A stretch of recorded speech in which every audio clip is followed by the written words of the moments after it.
What's something people don't know about snoring? It's not just annoying, it's fascinating. So why do we snore? Picture this. When you're asleep, the muscles in your throat relax. Sometimes they relax too much, narrowing your airway. Air tries to squeeze through and voila, you get that vibrating sound we call snoring. Fun fact, even animals snore. Yes, your dog or cat might be guilty too. But what makes some people snore louder than others?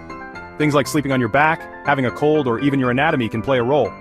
And yes, Dad's legendary snoring might actually be a family trait. For a quick fix, try sleeping on your side or using a humidifier.